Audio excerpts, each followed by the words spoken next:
내 이름은 이다코지. 1년 정도 전부터 아버지가 죽길 바라게 된 불효자다. 그저 행복하기만 했던 우리 가족의 행복이 깨지기 시작한 건 그래, 지금으로부터 약 1년 반 전인 4월 19일. 그날 우리 가족은 아버지와 저녁을 먹으러 자주 가던 레스토랑 앞에서 아버지를 기다리고 있었다. 아버님 뵙는 것도 정말 오랜만인 것 같다. 그 연세에 아직도 차를 직접 운전해서 오시겠대. 우리 아버지지만 정말 못 말린다니까. 우리 아버지는 예전에 고위 공직자로 계시면서 서보상도 받은 대단한 사람이다.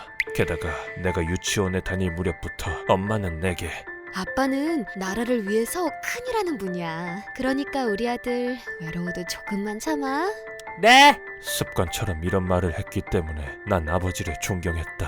존경했기 때문에 아버지한테서 전화가 왔을 때도 무슨 일이세요 아버지? 당연히 지금 시간 괜찮죠? 나는 약속에 조금 늦는다는 연락 정도라고 생각했다. 그런데 코지야, 아빠 좀 도와줘. 아빠가 차로 사람을 여러 명 친 것 같아. 네? 처음 아버지의 말을 들었을 때 나는 아버지가 무슨 말씀을 하시는 건지 알지 못했다. 백지장처럼 하얗게 변해버린 머릿속에 처음 떠오른 건 일단 아버지는 괜찮으신 거예요? 어디 안 다치셨어요? 고령의 아버지에 대한 걱정이었다. 피해자들 입장에선 이해가 되지 않을지도 모르지만 엄마는요? 엄마도 같이 있던 거 아니에요? 큰일이 나면 가족부터 걱정하는 건 본능과도 같았다. 어쨌든 아버지로부터 두 사람 다 무사하다는 말을 듣고 안심했지만 그래서 차에 치인 사람들은요? 아버지의 다음 말에 심장이 멎는 듯했다. 사람들이 바닥에 쓰러져 있어. 피를 철철 흘리는 사람도 있는데 어떡하냐? 아버지는 지금까지 사고를 내신 적이 한 번도 없었기 때문인지 어떻게 해야 할지 몰라 당황하신 것 같았다.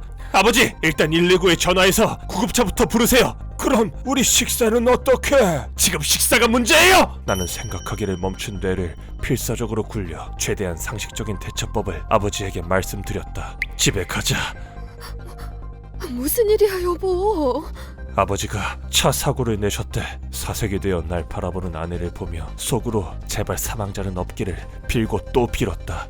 집에 도착해서 TV를 킨 나는 나도 모르게 절규하고 말았다. 이케부쿠로에서 발생한 자동차 급발진 사건의 피해자는 부상자가 9명, 사망자가 2명으로 거짓말? 사고로 목숨을 잃은 건 3살짜리 어린아이와 그 아이의 엄마였다. 순간 눈앞이 캄캄해졌다. 조금 뒤 아버지가 병원으로 이송되었다는 말을 듣고 급하게 뛰어간 나는 코지, 나는 아무 잘못 없어. 차가 갑자기 급발진을 해서 그래. 아버지 입에서 나온 그 한마디에 말문이 막히고 말았다. 아버지, 이유야 어찌됐건 사람이 죽었잖아요. 그런데 첫마디가 나는 잘못이 없다니요. 너 지금 그래서 내 잘못이다 그 말이 하고 싶은 거야? 흥분해서 소리치는 아버지를 보며 나는 지금까지 아버지를 향한 존경의 마음이 사라지는 걸 느꼈다.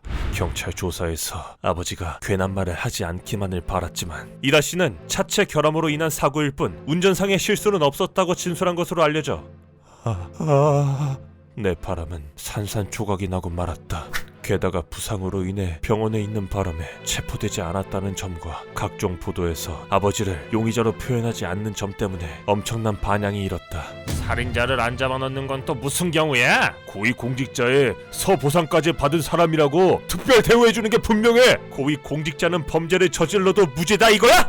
이게 뭐야? 얼마 지나지 않아 아버지를 향한 원색적인 비난으로 인터넷이 뜨겁게 달아올랐다. 용의자라고 하지 않는 건 언론사 마음이지 우리가 부탁한 게 아니라고! 게다가 아버지가 고위공직자라고 특별 대우를 받은 적은 결단코 내 인생에서 한 번도 없었다. 아버지에 대한 처벌을 요구하는 사람들의 서명이 10만을 넘었다는 말을 들었을 때는 나도 모르게 피식하고 웃고 말았다. 아무래도 사람들은 우리 아버지가 죽길 바라나 봐.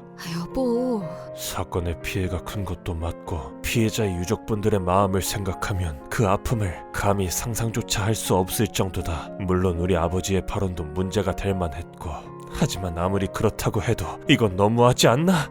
그 가족도 똑같은 살인자다 또는 사형시켜라 라는 말을 듣기 시작하면서부터 우린 얼굴을 가리지 않고는 밖에 나가는 것도 불가능해졌다.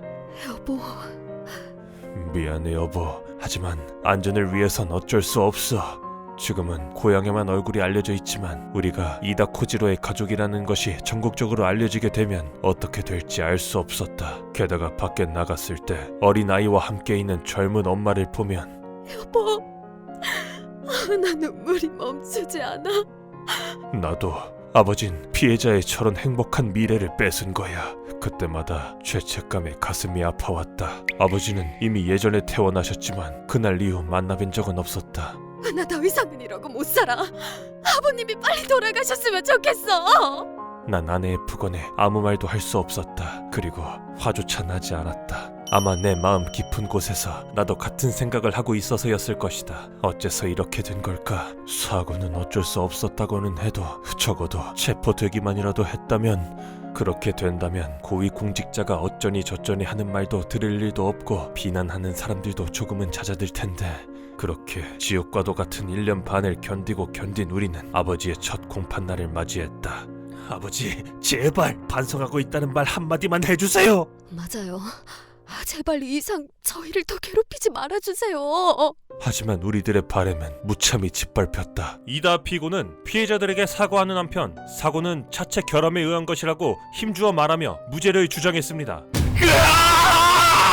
신이시여, 이 지옥은 도대체 언제 끝나는 겁니까?